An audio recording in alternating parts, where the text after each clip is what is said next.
Welcome back, everyone, to the Plex Files. We are here. I am Alex. I am Laura.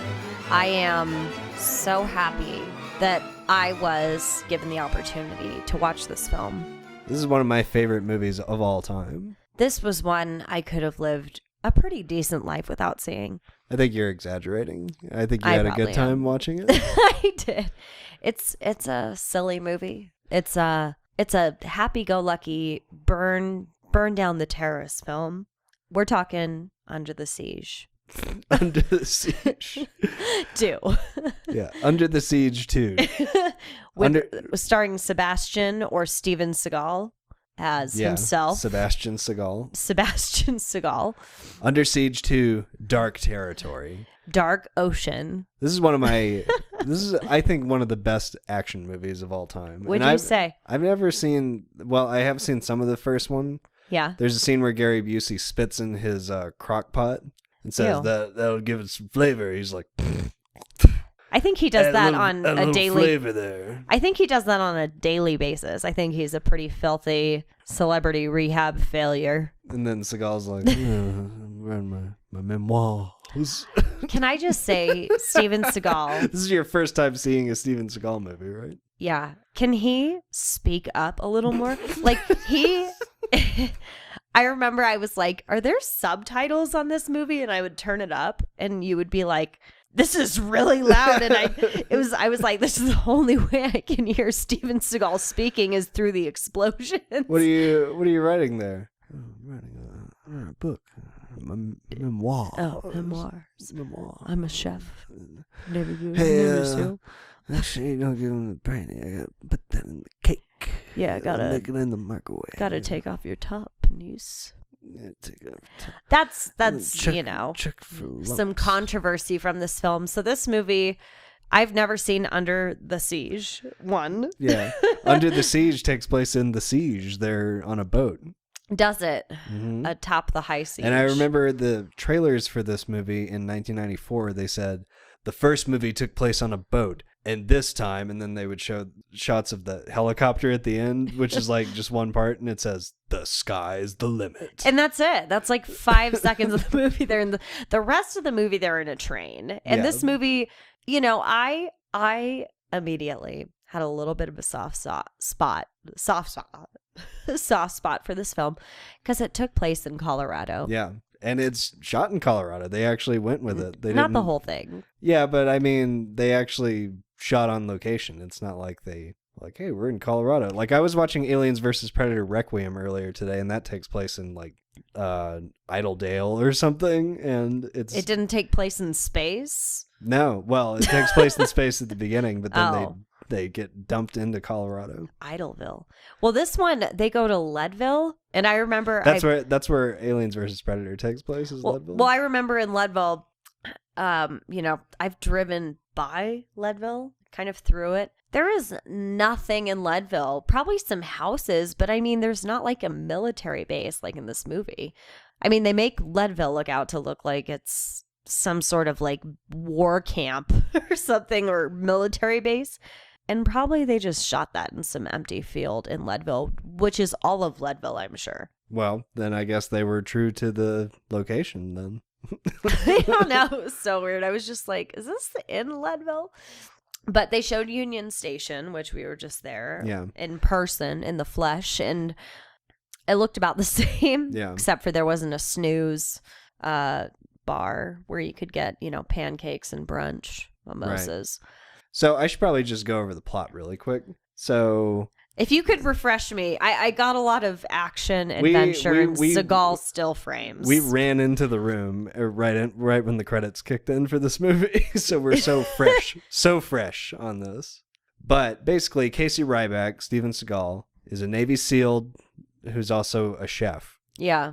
And he previously was on a boat and kicked everyone's ass. Great. And now he's meeting up with his niece, Katherine Heigl.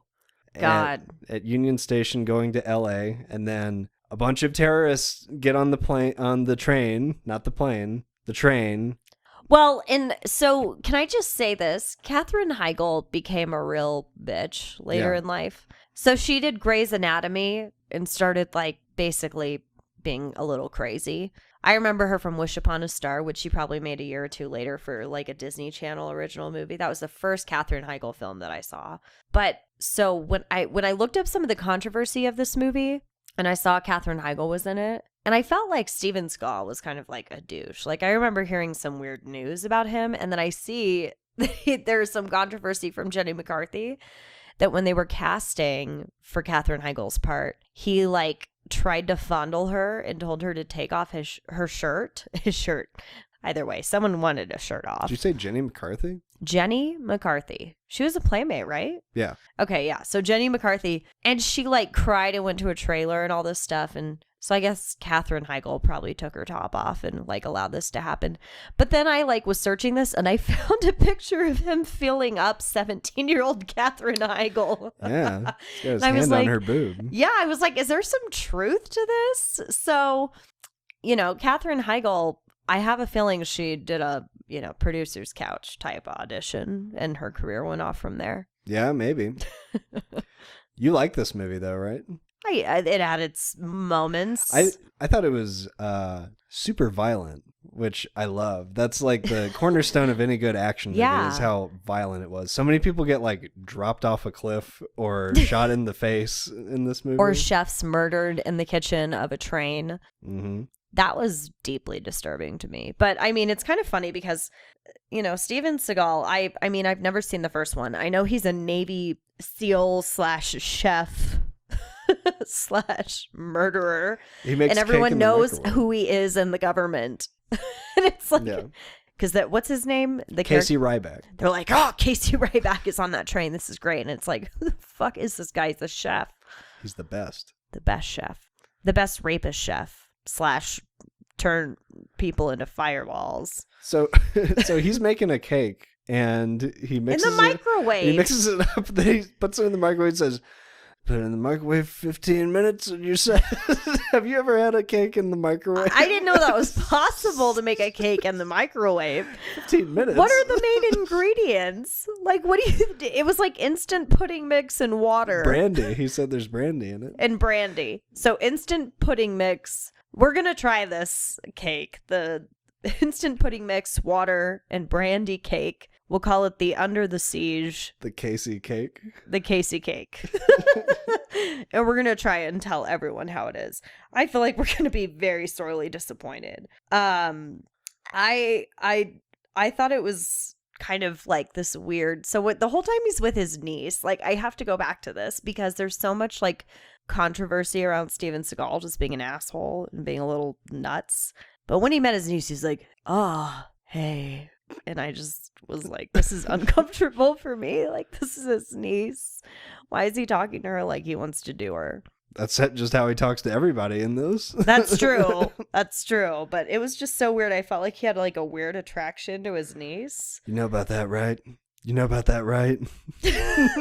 She's like, oh, and then she flips over that bad guy and is like, or no, it was, oh my gosh. So the guy who is doing the bags in this or running the bags around. Porter. Morris Chestnut. His name's Bobby Sacks. Yeah.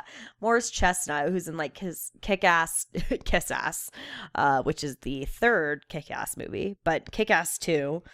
He's in this and he's trying to harass or help Katherine Heigl to her room. And the whole time I was just like, fuck off. Like, if this guy were following me around on a train, I'd be like, can I call the police? No, you can't because you're on a train. But she like flips him over and she goes, my uncle taught me that when I was 12. And I'm like, if your uncle taught you that when you were 12, you would have a broken rib cage. You'd probably have like one of those like spinal disc contraptions around your skull. Like you would be dead or something if he just flipped you over like she did to that guy. It was insane. Well, maybe they had a mat or something. Yeah, or that. He also taught her how to stick her thumb into your cheek. Yeah, that was so weird. That was such an odd moment of just like, anytime I'm being attacked, I'm going to turn on some guy. And because when she takes her finger out of his cheek or her thumb, he's like, But he's weird. Love that cheek. Yeah, he's always weird. I always think that he's the guy from The Frighteners, but he's not. He's the guy he plays Man in People Under the Stairs. Yeah. I thought he had a name in that movie, but anyway, it was just kind of weird. But We should watch Dune again because he's really good in that. When you say again, it'll be the first time for me. We've I feel like watched it's it been before. on in the background. I've just never paid attention to it. But that's my bad. But I love Dune. there is a lot of death in this movie. I mean, so basically this guy with this very curly hair is the bad guy, and he came up with all these like satellites, and he's gonna blow up Washington. And they're like, and throughout the movie, he's taking like these little things from people who are like, "Hey, I'll give you an extra $1 million if you murder my ex-wife." And he's like, "Yeah, I'm gonna kill your ex-wife, man." He's like a mercenary. Yeah. On the train. And so then they think that they're gonna stop the train, and instead they like are blowing up this woman on a plane, and it's some guy's ex-wife. And I was like, "What has this ex-wife done to you?"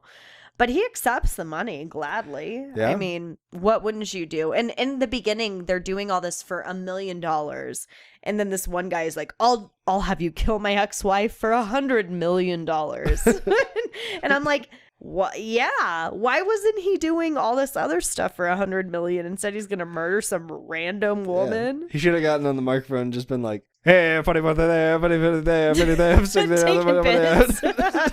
Taking beds, like, who wants an ex-wife mother out over here? You got the money over there. You got your husband. You got me a dog. You got me a child. Eric Bogosian's really good in this, though. I thought he was good. He villain. was.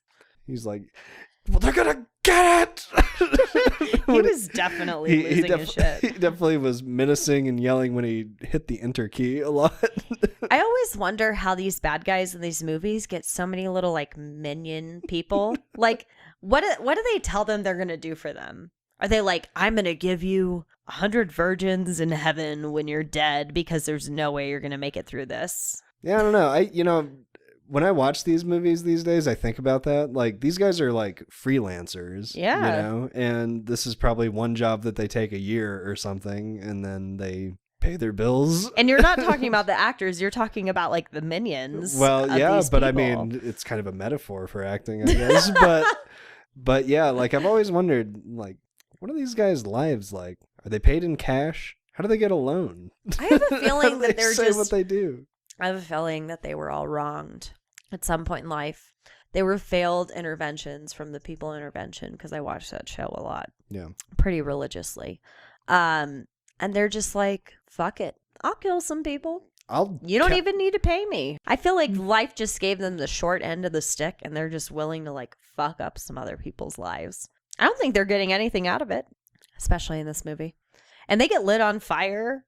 I mean, some really horrible things happen to these minions. You think Everett McGill was like, all right, this is going to be an easy job. We're on a train. We're with this guy with the hair. He's got this CD and this satellite. It's going to be easy. Like, the only way this could go bad is if some legend is on the train. Like, I don't know, Casey Ryback or something. I don't know. Some chef Navy SEAL. Some chef Navy SEAL. But trust me, this will be an easy job. No one's going to get thrown off a train or... We have a helicopter flying above us that can only take one of us up. There's 20 of us, so clearly I'm the only one getting out of it.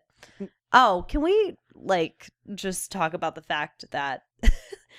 So he's... the impersonation that guy does of Steven Seagal. So, Bobby, the little, like, bag boy who's running around, Morris Chestnut, he's like sitting on a suitcase, and Steven Seagal's like, I don't know, look through these bags and find what you're supposed to find. And then he like puts on this little like girdle and is like, oh, hi. He goes, hi, I'm so. Cover and conceal. You know about that, right? You know about that, right? And he's like flashing his tits out. Because he's got some little like garter thing. And I was like, I don't think Steven Seagal knew that they shot that scene. Yeah, they did it like after he went home, and they were just like, let's make fun of him. Because he was such an asshole to work with. What'd you think of this as a Steven? Would you watch more Steven Seagal movies? No. So the video that you showed me of him running, I've never seen him move that much in a movie. So that was interesting to see. This movie is like the last serious Steven Seagal movie, I would say, before he became a straight-to-video goon. Goon? Yeah. It's funny because didn't we watch the SNL that he hosted? We tried to. It's bad. Yeah.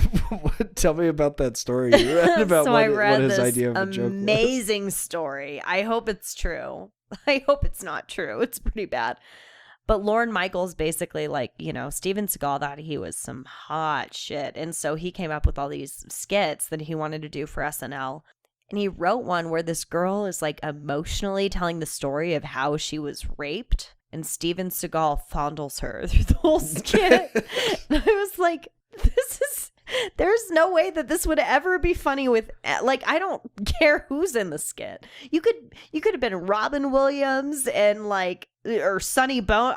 Is Sonny Bono funny? I don't know. But you could have been anyone. And that wouldn't have been funny. Like, I was just raped. Oh, your tits are so hot. Like, I would just be like, this is weird. And he thought it was like really funny. And Lorne Michaels had to be like, hey, this isn't funny. What would that sound like? What's a Lorne Michaels sound I've like? never heard him. Does he talk really? like Mayor? I always think him and Mayor Giuliani are the same person. No, he kind of talks like Ed Sullivan. Ed Sullivan. Oh, it's a really funny big skit. shoe. Really big shoe. Yeah. Really funny skit. Really big shoe. Not a really funny skit. Stephen, I have to say that's probably not going to be very funny. Oh, yeah. That was like a little Sean Connery. You probably wouldn't want to actually do a rape joke on Saturday Night Live. That's like Sean Connery mixed with so many things. With Lorne Michaels. With Lorne Michaels. Yeah. But I it's funny because for a while I forget Katherine Heigl's in this movie, which the whole time I'm like, oh, Katherine Heigl. Once again, she was a little crazy during the whole Grey's Anatomy thing. I used to really like her and respect her as an actress. And then I was like, yeah, she's one of those fucking normal actresses who's just bitches about everything. She does NyQuil commercials now. Does she? Yeah. Are you serious? Yeah. Or ZQuil, one of the two. Oh, she's a real snoozer. They're like, I don't know. Nobody wants to work with you. She's really playing it safe. If she's doing NyQuil commercials, she's like, I've had some controversy. Better do ZQuil or NyQuil. Maybe she's just doing it for the free NyQuil. Are you sure it's not Steven Seagal who's doing it? I can picture him. He's like, hey, you gotta go to bed and get him ZQuil. Get a better sleep. So Steven Seagal does Aikido. I actually took Aikido lessons when I was a kid. Did you? I took karate. Did you? Yeah. I took karate as well. It's a karate. Karate. You're putting too long of a A. Karate. No. I did. Yeah, that's it. I did karate. He's from Mississippi. But I did Aikido, and I think I distinctly remember the kind of waving your hands around weirdness that Steven Seagal does. They literally... So we filmed this because we were like, did they shoot or did they reuse this piece of footage 3 or 4 times when he's fighting man from the people under the stairs? Yeah. What's his name in this Everett movie? McGill. I think his Everett name is McGill? I think they said his name is Mr. Pin. That's a disappointing villain name, but he's fighting him, and he's got these sous chef hands that are flapping all around the place. He's moving his hands like in a plus sign. Yeah. Yeah, he's like plus, minus, equals. Yeah, he's like subtraction, division. It's like watching a math problem. And they just I mean, this had to have been around the point in his career where he started giving up, and he was like, listen, if you want me to be in your movie, I need you to shoot the same shot once and replay it over 17 times in the movie. Because even there's that scene. So, I mean, getting ahead of it, like basically the bad guy in this movie is trying to blow up Washington, kills people's ex-wives and whatever. And Seagal is like, I'm gonna stop this from happening. And the Pentagon's involved in Red from that 70s show, which I thought I could do a good Red impression, but I don't know if I can. Well, let's hear it. Yeah. Yeah. No, I don't can, be too impressed. I can do his impression from RoboCop. Can you fly, Bobby? Clarence, no. I don't know. But he's in it, and so Steven Seagal is just like gonna stop this from happening. I don't even think he knows what he's doing, like what the bad guy is doing, but he's just like wanting to murder someone or fondle a woman. There's another scene where she's like, I broke my bra, and she's like flapping her boobs around. He's trying to rescue the hostages. He's trying to I think he's trying to rape the hostages. Casey Ryback is completely asexual in this movie. He doesn't grope anybody. I would agree in the final scene, absolutely, because in the final scene of the movie, I'm just like, this guy is great. Yeah. He went through the whole movie and he doesn't even molest his niece. even though he acted like he wanted to in the beginning. But Yeah. I just don't know. Steven Seagal is just, to me, like, he's like a tanner John Travolta. Leatherier. Yeah. If I were to compare him to something, I would say he's maybe A sofa. Yeah, maybe a bit of a sofa. He didn't have a ponytail in this movie, where that's usually his signature, is he has the ponytail, but they docked it. Instead, he has perfect non-moving hair in this entire movie. Yeah, well, that's because it's all shot on green screen. Or him leaning against a rock that's supposed to be him hanging from a cliff. Oh my God. There's so many things where, like, he lights a man on fire who perfectly rolls out the side of the train, and then him falling out of the train somehow and landing on a rock and being able to, first of all, he's like 60 feet in the air, minimum. And he's just holding onto a rock with one foot in one hand, and he's like, hey. Hello. He goes, hello. And the other guy looks at him and is like, huh? And then he's like, psh. He points with his ring and finger down there. He's like, it's down there. And he points with his ring finger in the most awkward, like his nubby hands. That shot of him just leaning up against a rock with one hand, and he's supposed to be hanging on for his life. I know, 60 feet above the earth. And he's just like, hello. I think we rewound that like 5 or 6 times. I've seen this movie well over 20 times, and I've never noticed that he's just like leaning onto a rock. That's just him in a parking lot. That's not anything. I immediately picked up on the laziness of this performance from the start of the film. Maybe I didn't grow up with Steven Seagal as an idol. So maybe I funny. was taught to fear him as a rapist and a scary man. That was just such a funny shot. Like, there's no way anyone could hold on to a rock like that. I know. He's amazing. The whole movie, he's doing all these amazing things. He survives all these chefs getting murdered. Yeah, get down. He says get down and then locks himself in a freezer and nobody else can get in. No, the chefs stand up in front of the bullets. They like I bet they were all depressed and suicidal, and they just stood up because he's like, get down, and they all get down on the floor, and then they stand up and get shot and murdered, and then they like drag their bodies out of the train. I don't know about this one. Well, and then back at like the Pentagon or wherever they are managing the satellite, there's that nervous guy with a cigarette the whole movie. I saw him smoking. How many cigarettes did that guy go through in shooting this movie? I'm pretty sure that guy was like... Did he die of lung cancer? I'm pretty sure that guy was just like, I don't know what to do with this character, so I'm just going to be smoking all the time. Yeah, chain smoking. Putting a new cigarette in my mouth constantly and having conversations about how stressed I am. It's funny because everyone else who's in the government who doesn't have a cigarette in their mouth is like, oh my God, we're going to fix this though. And this other guy's like, put 20 down on the running horse in the stables or whatever. Like he's just like placing bets and going crazy and doing stupid stuff. Yeah, there's just so many funny things. And it also has the guy from Better Call Saul and Breaking Bad. Yeah, I completely forgot about that. And I think he's only in the movie for like 5 minutes. I mean, he's in it throughout the whole movie, but he's only in a couple of shots. Yeah, he looks a lot younger. Still has that nose, though. Yeah, he does. Still looks like a baby. He's like a man baby face, like Tommy Pickles. Yeah, and then so basically, like, I mean, the plot is what it is. I mean, guy gets on train. Yeah. Bad guy gets on train. Guy on train has to kill bad guy on train. Succeeds. Yeah, you told me like that you should really handle the story aspects. I was like, there's no story at all to this. Yeah, I think I just basically gave it to us. Well, at the end of the movie, when they beat the bad guy, I was just so shocked because he gets run over by a train that's on fire. And they photoshopped him in. And he's still alive later in the movie. How? Why? Well, it's because he wasn't really, they like took one shot of, they took the shot of him hanging on to the helicopter and cut him out and put him in the train tracks on that one shot. But he was getting run over by a train, and then all of a sudden he's able to jump onto a helicopter. He was on the side, but yeah, he wouldn't be alive. Don't justify if you were run over by a train and I went and people were like, "Is Alex okay?" And I'm like, "Well, he was just run over by the side of a train." Well, this is an action movie where you look forward to bullshit like that.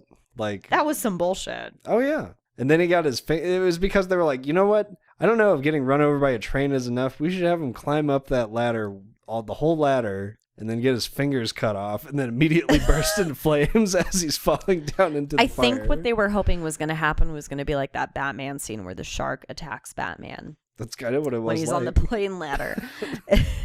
and I was just amazed. I was amazed that everyone lived through this movie. Well, and then I asked you when like the planes collided at the end and they hit one another. The trains, you mean? Yeah, the trains, whatever they were. I was just so stuck with the fact that we were in Colorado. I didn't care if they were in a plane or a train. But I was like, where are the passengers? And you're like, oh, they detached. And I'm like, that was a very brief moment in the movie compared to the 4 repeated shots of him doing like scissor hands all over the bad guy. Plus signs, minuses, divisions. But I mean, I'm glad that the passengers hopefully survived. What if another plane or another train, hopefully not a plane, another train came up behind them and just smashed into them and they all died anyways? Well, let's assume that everything was fine because it's happy ending. Because at the end they're at a white tombstone.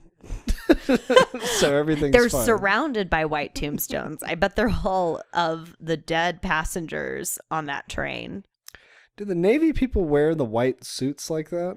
Just like, well, so they're visiting the tombstone of his brother? Kristen Heigl's father, who is his brother, right? Yeah. I guess. I don't, like, what, there must be parameters in the Navy or any armed forces where they say you have to wear this, but like he just shows up in a yard and is like, I'm gonna wear it. And Katherine Heigl is clinging on to him. And I was like, those two are definitely fucking. Oh, come on. Just because they're hugging each other. Well, just because I know Steven Seagal is a weirdo. Yeah. And thinks that rape jokes are funny on SNL skits. I mean, that's like a joke that you would come up with if you were in SNL. Doesn't mean it's a bad idea. Yeah, but I think if you're actually probably raping people like Steven Seagal or asking them to take off their shirts on the casting things and grabbing their boobs and production promo pictures, chances are good you have a problem. Yeah. Quacks like a duck, swims, flies. Jenny McCarthy, you know. Yeah, is she really like a viable? Yeah, he's like, you're gonna tell people not to vaccinate their children. Yeah, she was show me your tits, and I'm gonna ruin your life. And she came out fine. You know what's funny is that whenever he's writing something, he's writing his memoirs. Memoirs and cooking a steak or a filet mignon. Who walks around writing their memoirs? I don't know. And the way he said it was so weird too. Memoir. What if someone said that to you? I'm writing my memoir. I'd be like, wow, you're a real fucking asshole. Yeah, I'd be like, you must really enjoy yourself. You must think you're a real story. I'd be like, I'm writing an email for my job so I can have a paycheck. What are you, some kind of a Navy SEAL that's also a chef? Yeah. Or a real housewife of New Jersey? Like, what the hell are you? Are you a real housewife of the Nevada desert? He's Steven tan Seagal? enough to be a real housewife. He's so tan. What is Steven Seagal? I don't know, man. He's like a beef jerky running around smacking people. I think he spent a lot of time in a tanning bed. He's not like, I think he's like, I read his heritage is like American, which I'm like, we're all American, but if you go back further, and it was like American, Russian. I was expecting to see like Alaskan or something that would give him like a darker complexion and like something, but he's just Steven Seagal. No, he's from the Michigan tribe. The Michigan tribe. What, the Michigan? No, I don't get his whole thing. You know, he directed a movie called On something ground, on higher ground or something. I bet he thinks he's on higher ground than everyone else. Well, he's got a real attitude on him. He directed Michael Caine in it, and it's like an environmental action movie, but he's got What would Michael Caine have said about that? I am deeply impressed with Mr. Seagal. No, there's actually a really funny scene where Michael Caine's shooting this commercial, and as soon as they call cut, he's like, fucking hey, these things stink. These are terrible. And that was after Steven Seagal directed him? No, it's a clip in the movie where he's like shooting a commercial. Well, yeah, he's saying this is a terrible movie that I'm shooting These with things Steven Seagal. stink. Get me out of here with Steven Seagal. He's a fucking bird. He likes tits. What were some things you liked about this movie? That it was in Colorado. That's pretty cool. That they showed Colorado places. That a man was run over by a train and could still climb a ladder up a helicopter. I couldn't do that even if I wasn't run over by a train. What about that guy who got kicked off the front of the train and then run over by the train near the beginning of the movie? That was cool. There's so many like ultra-violent deaths in this movie. There are. It's like a Kill Bill. It's pretty cool. I like it a lot. Kill Steve. But that's why I like these kind of action movies, because they're so dumb and there's so Joyous. much violence and like people getting shot in the head, making bombs out of Apple Newtons that say you're fucked. I remember when we saw that in the movie and I said, is that a Palm Pilot? And you were like, no, it's an Apple Newton. I was like, what the hell is that? Because I remember when my dad got a Palm Pilot when I was a kid. And I was so excited to, like, he would let me use that. And you would have to learn to write letters the way that it wanted you to write them, which I was like, I will write letters the way I want to write them, computer. And then I got to play Brick Breaker on it for a good, 5 hours. So I never had an Apple Newton. And when I saw that, I was like, I don't know what that is. And then you were like, oh, well, my dad had one. And I'm like, of course, you're from a richer family than me. Of course you had that. And I had a Palm Pilot. Palm Pilots actually cost more than Apple Newtons. Did they but really? Nice try. Oh. No, well, Apple Newton was kind of a failure. Was it really? Yeah, but you could plug a modem into it and send faxes. So that's what that was the whole reason he was using it in that. Maybe they were failures because they tied themselves to this movie. I mean, this movie has a 5.6 on IMDb. Yeah. Couldn't really find anything about this movie to, I mean, it had its moments. I can't believe you just didn't enjoy this movie. I did. It's so much fun to watch. We just laughed the whole time. I laughed. That's why it's got that when score. we rewound parts of him being an idiot, Hello. not acting, just being a lazy actor. Hello, I'm hanging on a rock. I'm leaning on a wall. It was so weird, though. Weird? It was just, I don't know. Words cannot describe. I just didn't think it was a movie that I would watch on my own. Are you interested in seeing the first one? Probably not. Okay. Unless he's exploiting women. I love to see that. Well, there is a lady who comes out of a cake and takes her clothes off in that first one. There was one glimpse of nudity in this movie. And I was like, and as soon as they started with this, I'm like, this movie is going to be a bunch of boobs and ass and whatever. They were zooming in on the satellite, these quote unquote scientists, and they zoom into some naked woman. And then I'm like, this is all this movie's going to be. It's and then when they go on the train and they find those two scientists or whatever they are from the government and they're sleeping with each other, I'm like, more tits and ass. There was just one tits. Yeah. One tits. So a pair of boobs. Triple pair of triple boobs. pair. And I was just, I don't know. So let me ask you this. Let me pose this question. Why do you like Steven Seagal? Why do I like him? Yeah. I mean, I don't really like him. I just like this movie. Why don't you dislike him? Why do I not dislike him? Why don't you dislike him? I guess I just don't really care enough to have to have an opinion of him. I like Under Siege 2, Dark Territory, and I don't think I've seen any other movie that he's done.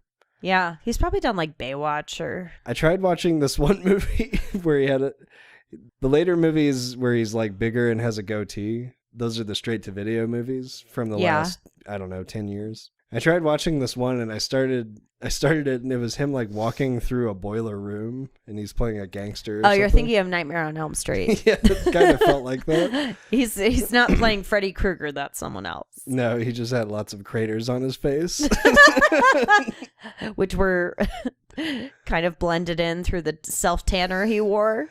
That was the one where he came up and he was confronting this guy who is like in his gang or whatever, and he's like, "Face man, you a motherfucking rat." He kind of does like talk gangster in some movies. There's a movie called The Glimmer. That's a script. There's a movie called The Glimmer Man where he says like, "Get your white ass away from me," and it's like, you're white. Yeah, you're Russian and American. In Michigan. What do you think you are? I don't know. I think when I was younger, so like when I watch this movie, and this may be funny to you, I don't know if you ever saw a picture of my first stepdad, because I have multiples, but yeah, he looked like my stepdad, who is some sort of Alaskan folk mixed with your dad. Yeah, Roddy Piper. Mixed with Jergens self-tanner. Yeah. Does Jergens make self-tanner? Yeah, they do. I used to use it, but I turned orange. I turned Steven Seagal when I used it, so I stopped using it. But I was just like, there's something familiar about Steve. And then I was like, Steve Seagal? Yeah. And then I was just so surprised to read his heritage was American, Russian, and it was one other thing, but it wasn't like what I expected. And Katherine Heigl is 17. I just can't get over the fact that she's 17 in this movie. She became a real nut. Did she? Well, when she did like Grey's Anatomy and she was like bashing the show, like she was just being very outspoken. Is that why everybody hates her? Yes. Okay. She did. It seems like that was a while ago, wasn't it? It was. I mean, it wasn't when this movie was made, but she said some things that were a little like, you probably shouldn't say that. Well, I would like to watch some of the early Steven Seagal movies. It would be interesting to see if he started out that tan or if he progressively got tanner. Yeah, he probably maintains. He's got like a goatee now and stuff. He's gotten lighter. Has he? I don't know. Not on the scale. Yeah. He's gotten heavier on the scale. Yeah, Katherine Heigl, like when she did Knocked Up and stuff, I guess she did some bad press and said bad things about it. And I'm like, you're going to do bad press about Knocked Up and you're not going to do it about Under Siege too. She probably just doesn't want anyone to remember that she was in this movie. Yeah, she doesn't want anyone to look up that picture of Steven Seagal grabbing her boob because she was 17 and that was weird. What? Was that at the premiere? I don't know where that was. Like, I'm so happy but either to see way, this movie. it was not when she was like 35. It was when she was like 17 years old. But yeah, she thought Knocked Up was a little sexist. And I'm like, well, you let Steven Seagal touch your boob when you were 17. So what's your problem? I think I know why I like the Steven Seagal movies is because it's kind of like Charles Bronson, where like he's only cool because everybody in the movie tells you that he's cool. Like everybody is just like so enamored with Steven Seagal, but he doesn't really do anything. And Who's everybody Charles Bronson? Charles Bronson from Death Wish. You've seen I always think of Richard Branson whenever someone says Charles Bronson. No, he's a different kind of cool. He's like Virgin Airlines cool. But what's funny is that everybody in these movies can understand Steven Seagal also. And no, they can't understand a word you say. No, because he comes up to that one guy, he's like, Casey Ryback, my memoirs.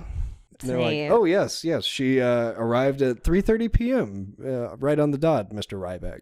They're all like, it's a good thing we memorized our lines, because I don't know if this guy knew there were words in the sentence he just said. Yeah, this guy's doing like a Bruce Springsteen impression everywhere he goes. It was like Bruce Willis with Bruce Springsteen. Oh, well, Under the Siege was delightful. All right, you ready to crash this train? How many stars would you give this thing? God, 2. 1.5. Do I have to round up? Yeah, it's got to be 2. 2's pretty good. A reluctant 2. Yeah, closer to 1, would you say? What would you give it? I would give it a 4. No, I'd give it a 3. Really? This is a movie I grew up watching. I actually taped the pay-per-view. Once again, someone who watched Cannibal Holocaust at the age of 6. Yeah, this is a pretty violent movie to watch when you're a kid. Yeah, but, I couldn't even watch Jerry Maguire because of that scene on the bookshelf. And you were watching Under Siege where he's grabbing Katherine Heigl's boobs. Yeah. Well, Jerry Maguire is a boring ass movie, so you probably saved yourself something. It had that cool sex scene at the beginning. That is the only scene anyone ever talks about in that movie, and that's the Show Me the Money movie. That's in the first 5 minutes, and then scene. the rest of the movie is him and Renee Zellweger crying to each other. And the little kid wanting to swing around on their arms. Yeah, and that little kid that's like, "Did you know that the human head weighs 8 pounds?" And Tom Cruise is like, "I'm trying to fuck your mom. Can you please get out of the room?" That would have been a good Steven Seagal movie. Would have been believable. Unlike Tom Cruise, the Scientologist, trying to fuck Renee Zellweger, the foot face. Yeah, the foot face. God. I think 3 is very generous of you, but I get it. It's the nostalgia. Yeah. It's end all factor. nostalgia. The end factor. I just kind of like this era of like early 90s action movies. Like right when they started using CGI and you're like, ugh, that didn't look good. But Twister was like 97, right? Yeah. And this was 94. So 3 years later, Twister looked better than Under Siege. Yeah. Under the Siege. Who would have thought that more time would have made things better? If you ask me that in 3 years, I'll let you know. I think we're going in. Bill Pullman. That was apparently a Bill Pullman or Ellen Dunt. Under the Siege was really spectacular. Nothing gets better down where it's wetter. Under the Siege. All right. Goodbye, everybody. No, you can't say that. You've got to say, wasn't there some line he went out with? Oh, yeah. Oh, Nobody beats me in the kitchen. Get out of here. Get out of the kitchen. Nobody beats me in the kitchen. Gotta get out of this kitchen.